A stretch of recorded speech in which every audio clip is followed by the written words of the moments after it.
we look at balance, we also need to understand opposites. There are two sets of polarities.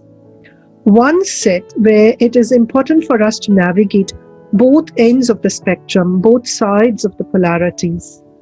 And another set of opposites where it is a good idea for us to ignore the two ends and just walk the middle path.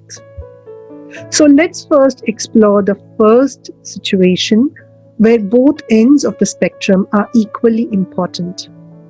A good example would be the electrical current, where both positive and negative points are equally important and need to be connected in a circuit before electricity can flow. Some examples: periods of intense activity followed by periods of rest, relaxation, sleep. Periods of external action followed by periods of internal action. Internal action could be journaling, introspection, meditation, visualization, whatever is comfortable to you. Periods of actions that arise out of our masculine quality and periods of action that arise out of our feminine quality. What are those? Each one of us, whether we are male or female, have both masculine and feminine qualities. Our masculine qualities allow us to take external action. It is a state of doing, giving, moving through obstacles. And our feminine qualities are our inner qualities, a state of being. When we are in a receiving state, when we are patient, nourishing, nurturing. Both are equally important, whether we are male or female.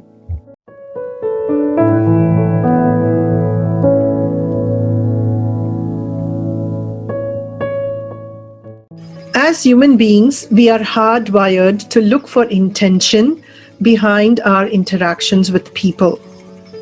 When we meet people, we look for the intention behind their actions or their words.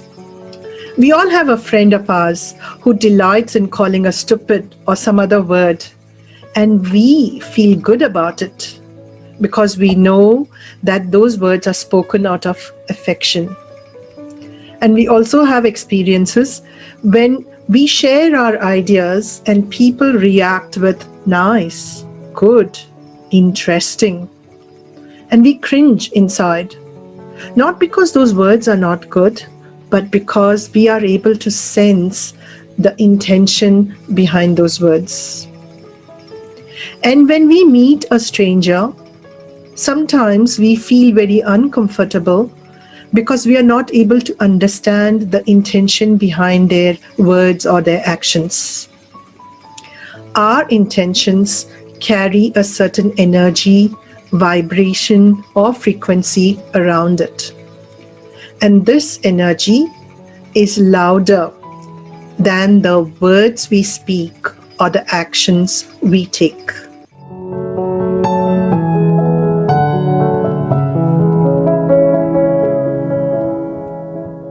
The need for alignment.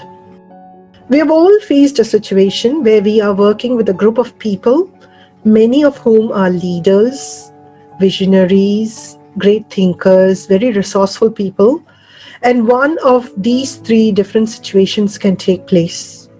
Hundreds of discussions exploring all possibilities and little or no action. Secondly, one person takes over the discussion and then steers the discussion towards his or her own area of interest and steering all action again in that area. And when that happens, others may lose interest, and this person who took on a key role may end up shouldering a lot of the work or the burden. And the last situation, where everybody is working in sync, contributing their ideas, their creativity towards a common goal. And we all know that this final situation is one of alignment. But what about the first two? Within us, we have multiple intelligences. Each of those intelligences is a leader, and can contribute in different ways. And what we need to do is to get all these different intelligences within us in alignment. And when we are able to bring them in alignment, everybody is in sync and contributing to a common goal. And when that doesn't happen, what happens is one of our intelligences takes over and then steers our entire efforts towards their area of expertise.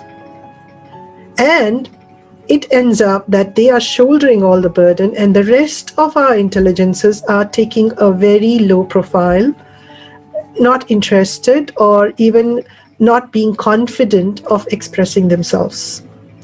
So alignment is about understanding our different intelligences, our different capabilities, and then bringing them all in sync so that as a whole unit, we are moving in the same direction.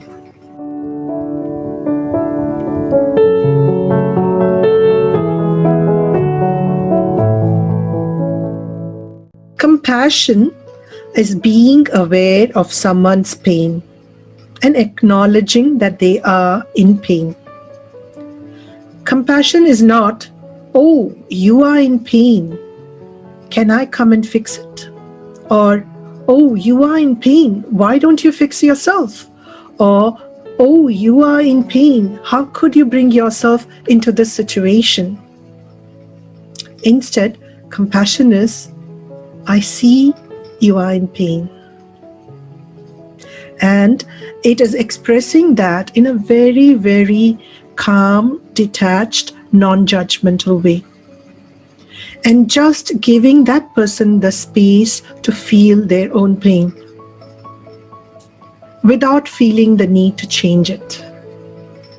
And this aspect of compassion is very powerful because it helps us to go within for our own inner strength. And when we take this compassion and use it for ourselves, it becomes self-compassion. And in this case, we become our own inner parent or inner sibling or inner best friend who is able to become aware of our pain and then acknowledge that we are in pain without having this mad, frenzied desire to move ourselves out of the pain. There is no resistance for that pain. It's just an acknowledgement that we are in pain.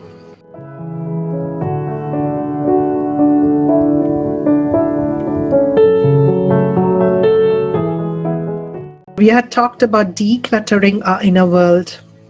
What that does is it starts analyzing our mind and looking at what is there in the mind and saying, okay, this is useful, this is not useful, let me release it. And when we do little by little, consistently over a period of time, we can declutter our mind, both our conscious mind as well as the deeper layers of our mind. And consistently doing something like this over a period of time, then we get to experience something like this, a clear mind. A clear mind that allows us to get in touch with our inner wisdom, the jewels that are inside our mind, our inner bliss as well. And when we are able to experience that inner bliss, then when we come out of meditation, it stays with us for a longer period of time. I would like to highlight here that when we start using meditation as a self-care practice, very often we are very hard on ourselves. We criticize ourselves and we set up unachievable standards of consistency. And then it becomes something that we blame ourselves for. And that is completely opposite of being a self-care tool. It is not being compassionate with ourselves.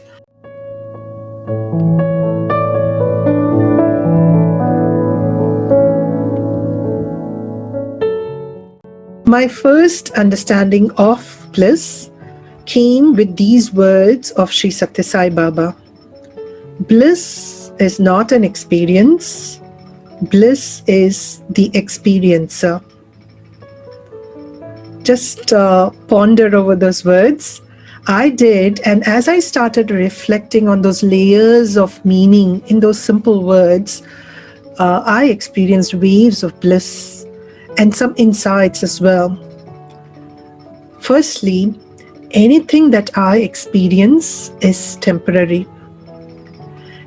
Anything that is part of me is available to me at all times. And when something is part of me, I do not need to do anything special to access it or to benefit from it. So, for example, this hand is part of my body, and I need to do nothing special to use this hand or access it. It's available to me whenever I need it. However, if I injure this hand or cover it in a bandage, then my access to this hand becomes limited. And when the hand is healed and I'm able to take the bandage out, it is available to me completely.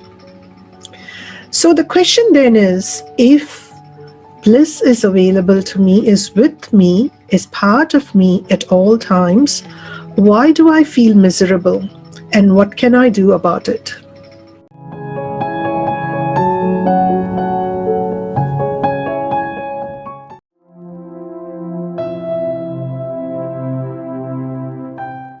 Do you want more actionable content on self-care?